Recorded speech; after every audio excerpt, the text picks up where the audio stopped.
version is. And then if you want to get some of your books and brochures and picture sites, they'll be in red islands.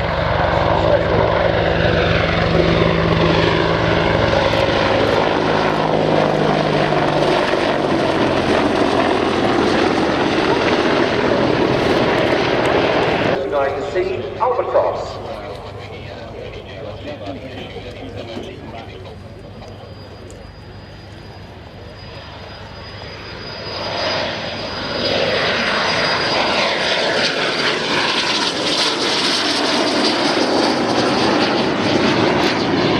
And a wind rock on the final run.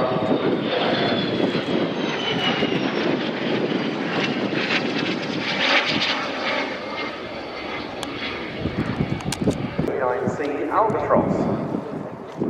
Well, they won't be long before we... Good afternoon, ladies and gentlemen, and a warm welcome to the 2014 Attack Helicopter display. As you heard there, my name is Captain Tim Trahan, and I'll be your display commentator. Your pilots for today are Warrant Officer Bruce Allen and Captain Paul Watnell. The ace display team are all pilots from the front and have their optics looking into the airfield. They're in support of a British Army infantry section, call sign Hammer, who are on patrol on the far side of the airfield, hunting down pockets of enemy. The Apache is working with the section, using its optics to check the area ahead, and also to keep track of the patrol's movement.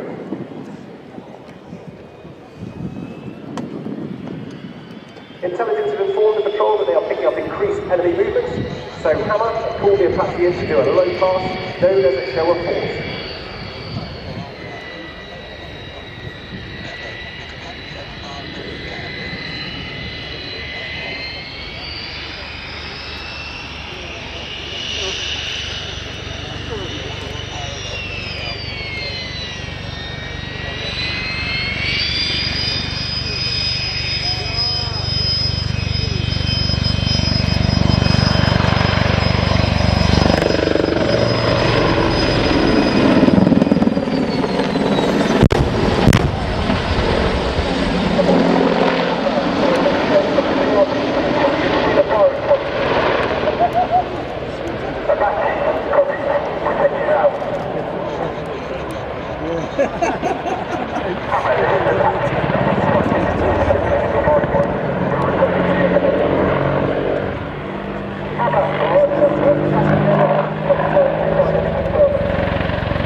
Okay, ladies and gentlemen, the aircraft is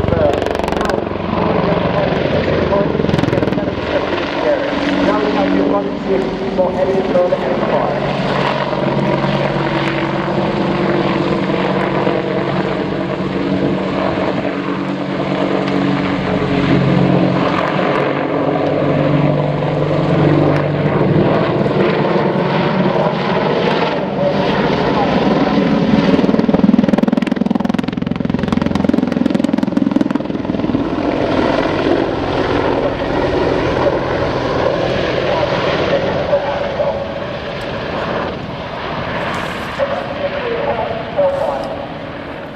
So ladies and gentlemen, the Apache out to your right now is repositioning with a return to target. They're going to engage that enemy position that was engaging the ground call sign Hammer with a Hellfire missile.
4 kilometres. The pilot wears a monocle over their right eye, which they can use to aim and fire the gun. The large dome on the top of the aircraft is called the Fire Control Radar, or the FCR. This can find large amounts of targets with its computer, prioritising the most dangerous for the crew to shoot at.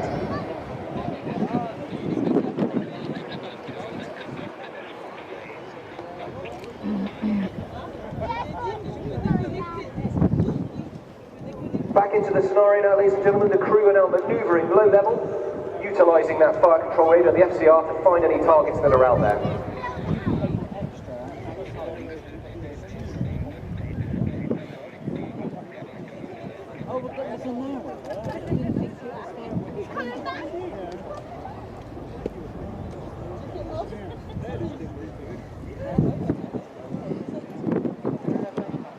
This gives you the unique opportunity, ladies and gentlemen, to see the aircraft manoeuvring in what we know as the nap of the earth environment. This enables the crew to move in such an idyllic way and enable them to stay masked to the simulated enemy in the low-level environment.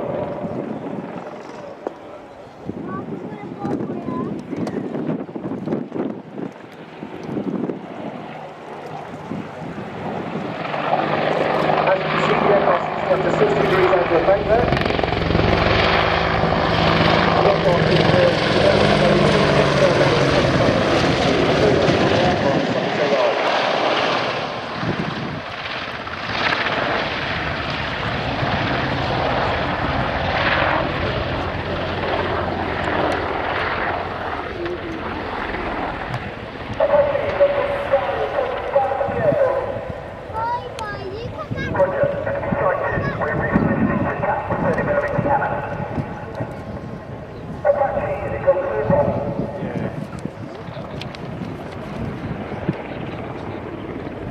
Apache now positioning to your left for a further strike on that enemy position with 30mm cannon located under the nose of the aircraft.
Once again, ladies and gentlemen, Warrant Officer Bruce Allen, Captain Paul Locknell are now repositioning with a return to target through 180 degrees, and they're going to utilise the rockets this time, the CRB-7 rockets, to engage that enemy position.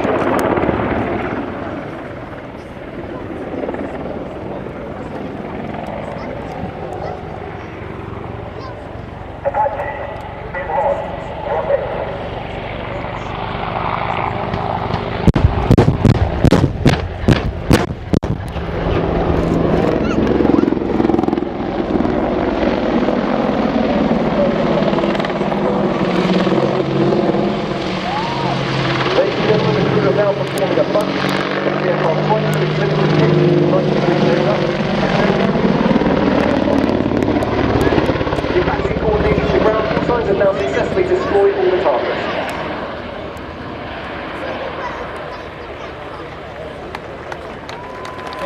The crew are now utilising a 270-degree wing over, known as the Max J turn within the crew, and they're going to fly past the crowd at low level for the last time.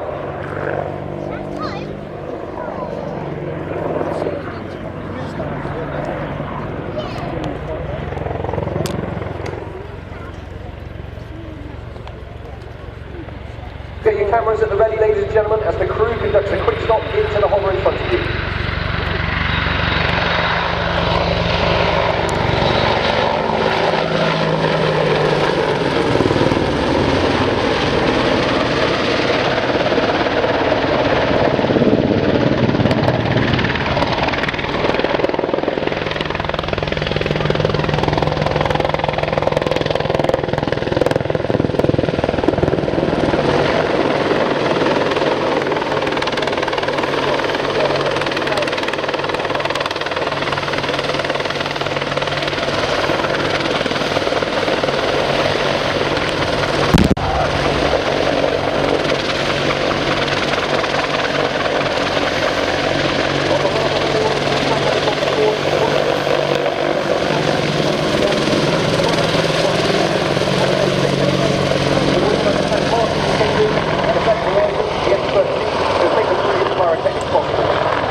Facebook on the AHUT page.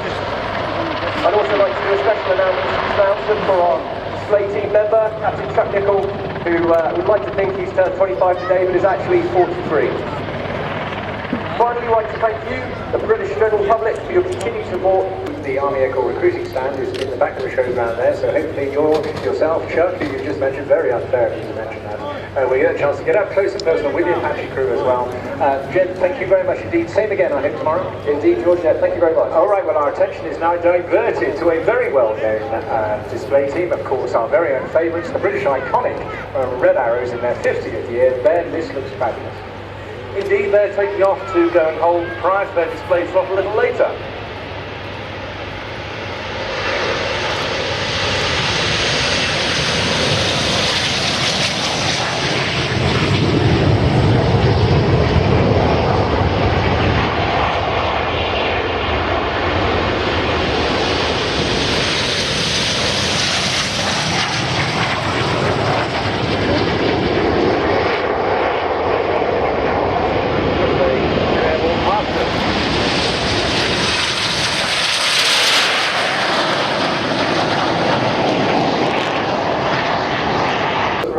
Seventh wing of the Swedish Air Force, based at Soltonas.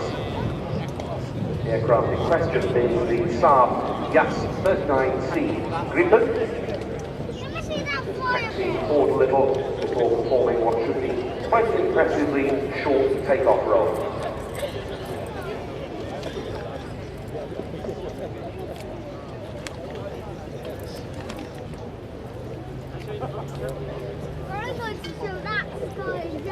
What? That was explosion.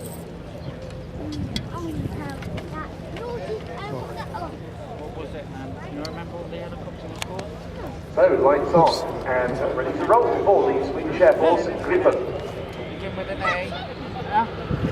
That's the one.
operations divisions, and the unit from Saltmaster from which this aircraft comes also provides the type's operational conversion unit.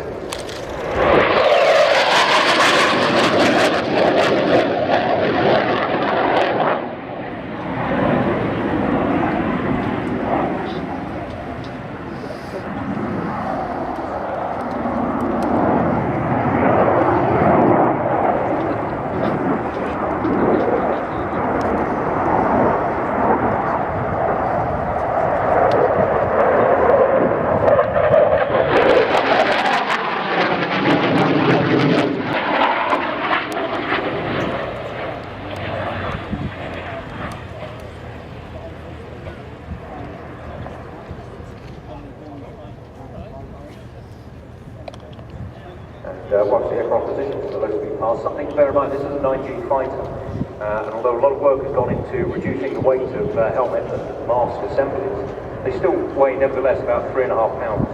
And at 9G, that equates to the pilot having to hold 31.5 pounds on his head. No surprise that at the end of half-jet training, the vast majority of people have increased their neck size by 2 inches, requiring a complete new wardrobe of shirts. Very small price to pay.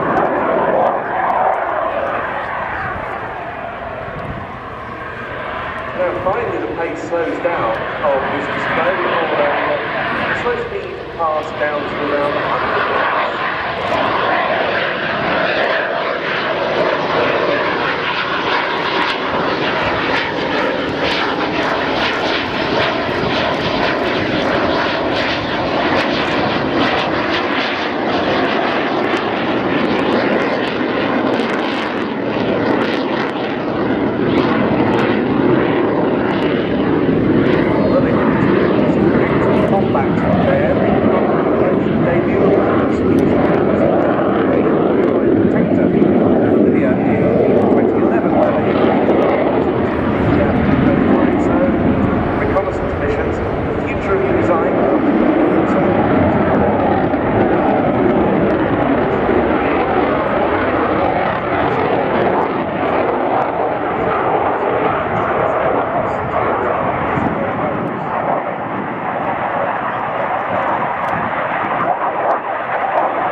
Tight display here, seeing the extremes of 100 to 550 knots and minus 2.5 to plus 9G.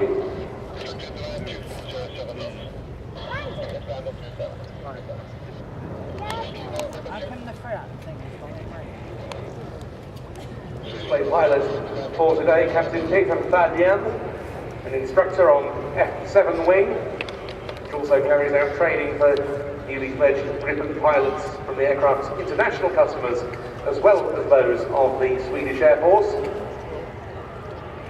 Now a bit more of that short takeoff of landing capability as the aircraft comes into land.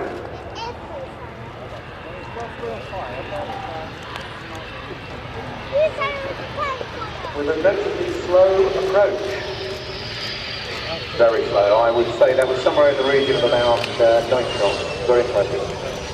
Enabling the Gripen to achieve that short speed capability we were looking for when we started designing next flight demonstration also fast time. Another interesting thing was how quickly it slowed down on the runway